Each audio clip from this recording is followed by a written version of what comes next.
Hello friends, welcome to my channel fun and family blog. आपको बहुत interesting एक बात बताने जा रही हूँ। एक बार की बात है, नरक पूरा का पूरा खाली हो गया और चित्रगुप्त जी के पास करने के लिए कुछ काम भी नहीं रहा, कुछ भी नोट करने के लिए नहीं रहा। Is it possible? जी हाँ, बिल्कुल एक बार ऐसा हुआ था। लेकिन कब हुआ था, क्यों हुआ था और कैसे हुआ था, ये सब जानने की इच्छा मेरे मन में तो बहुत हो रही है। तो ये सब हमें मिलेगा वैशाख मास के महात्म्य में। वैशाख मास के 11वें अध्याय के अंदर हमें इसके बारे में जानने को मिलेगा। वैशाख मास के 10 अध्याय हम पढ़ चुके हैं, वीडियो बन चुकी है, अपलोड हो चुकी है। अगर आपने वो अभी तक नहीं देखी है तो आप उसे ज़रूर देखिएगा। आज हम शुरू करने जा रहे हैं इस अध्याय का, इस महात्म्य का 11वां अध्याय। सभी देवी देवताओं को नमस्कार करते हुए शुरू करते हैं हम आज का 11वां अध्याय।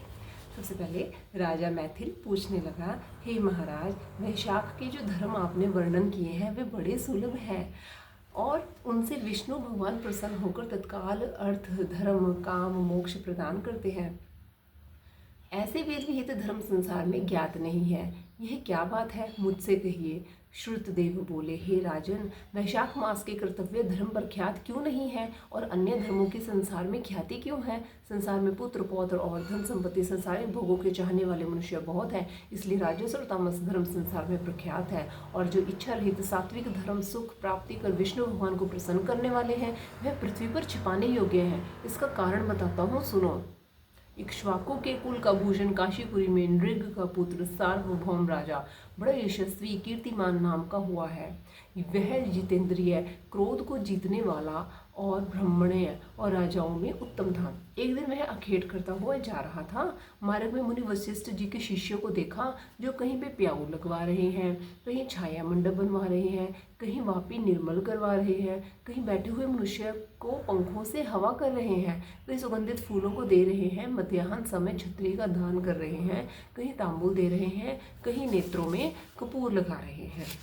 यह देख राजा ने पूछा, तुम कौन हो, ये क्या कर रहे हो? वे बोले, हम वैशाख में कर्तव्य धर्मों को गुरु वशिष्ठ जी की आज्ञा से कर रहे हैं, जिनके करने से धर्म, अर्थ, काम और मोक्ष मिलता है और विशेष फल तुम गुरु जी से जाकर पूछो।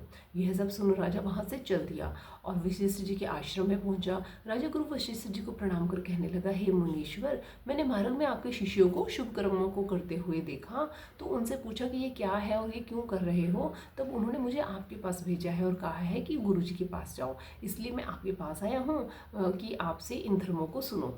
वशिष्ठ जी प्रसन्न हो कहने लगे, हे राजन, वैशाख मास में प्रातःकाल स्नान कर विष्णु भगवान का विधि पूर्वक प्रेम से पूजन कर दान करें, ब्राह्मणों की सेवा करें। ऐसा करने से जगन्नाथ भगवान प्रसन्न होते हैं, इसलिए तुम अपने राज्य में भी वैशाख धर्मों को करो। इस प्रकार वशिष्ठ जी से वैशाखोक्त सब धर्म सुन अपने घर को चलाया और सब धर्म कर देव देव निरंजन केशव भगवान में बड़ी प्रीति करने लगा। हाथी पर ढोल रखवाकर और अपने राज्य में मुनादी करवा दी कि 8 वर्ष से 80 वर्ष तक के वृद्ध, पिता, भार्या या इष्ट मित्र कोई भी हो जो मेष की संक्रांति में सूर्योदय से पहले स्नान नहीं करेगा और वैशाखोक्त धर्मों का पालन नहीं करेगा, उसे चोर के समान दंड दे देश से निकाल दूंगा। गाँव गाँव में धर्मोपदेश ब्राह्मण नियुक्त कर दिए गए और धर्महीनों को दंड देने के लिए 10-10 सवार नियुक्त किए गए। इस प्रकार इस चक्रवर्ती राजा ने राज्य के शासन से यह धर्म वृक्ष सब देशों में विस्तार पूर्वक फैल गया। जो मनुष्य प्रसाद से भी इस राजा के नगरों में मर जाते थे, उनको निस्संदेह विष्णु लोक प्राप्त होता था और यमलोक नहीं जाते थे, जिससे चित्रगुप्त को लिखने के लिए कुछ काम ना रहा और सभी पापी लोगों से नरक तो खाली हो गया। तो ये वही चीज़ है कि नरक खाली क्यों हो गया था और चित्रगुप्त जी के पास कुछ भी काम करने को क्यों नहीं था, क्योंकि वो सब लोग वैशाख मास में स्नान कर, सुबह जल्दी उठ के स्नान कर और कथा सुनते थे और वो अच्छे काम करते थे, दान पुण्य करते थे, भगवान विष्णु की पूजा करते थे। तब नारद जी बोले, धर्मराज के पास जाकर बोले, हे राजन, नरक में पहले जैसे हाहाकार शब्द अब सुनाई नहीं देते। खोटे कर्म करने वाला और माया और दंभ से बड़े हुए पापी मनुष्य तुम्हारे लोक में क्यों नहीं आते?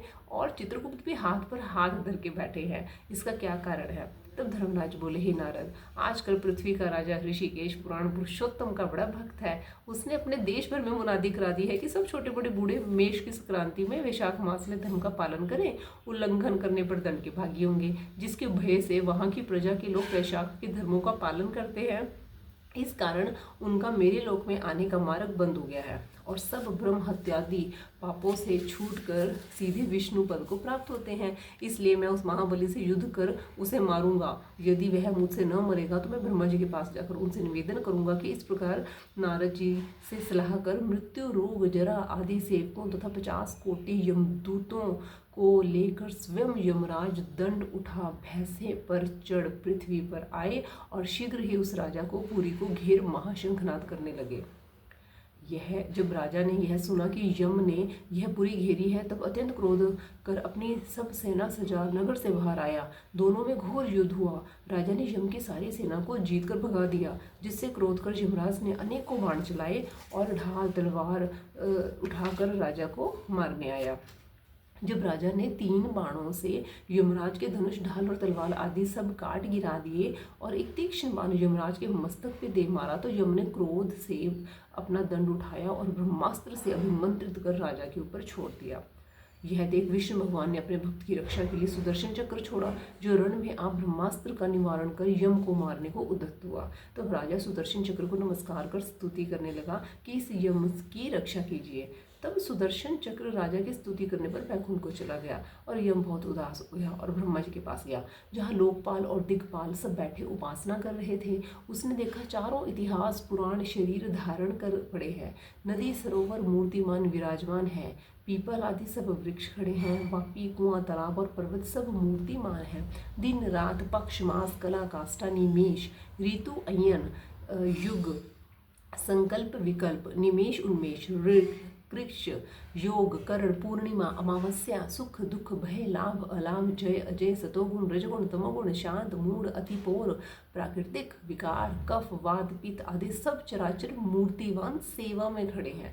यानी कि ये सब चीज़ें वहाँ पे एक तरह से शरीर धारण किए हुए वहाँ पर उपस्थित थी। उनके बीच में यमराज सेवकों सहित लज्जावान हो मुख मलिन कटे वृक्ष की भांति जा गिरा और त्राही त्राही पुकारने लगा, जिसको देखकर सब आपस में अचरज से कहने लगे कि यम के यहाँ आने का क्या कारण है। जिस यम को काम से क्षण भर भी अवकाश नहीं मिलता, जिसके वस्त्र फटे हैं, चित्रगुप्त की इसके पीछे पीछे ही आया है।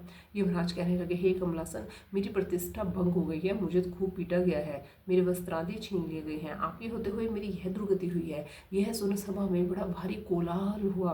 तो पवन ने ब्रह्मा की सलाह से सबकी वाणी रोक दी और यम को वहाँ से उठाया और आसन पर बिठा पूछने लगा कि यह दुर्गति तुम्हारी किसने की है। तुम कुशकेतु जो सबके पिता हैं उनके सामने अपना वृतांत कहो, वह तुम्हारे हृदयस्थ दुख को दूर करेंगे। तब पवन के कहने पर यमराज कुशकेतु के पुत्र के मुख की ओर देख बड़े दीन स्वर से सत्य बताने लगा।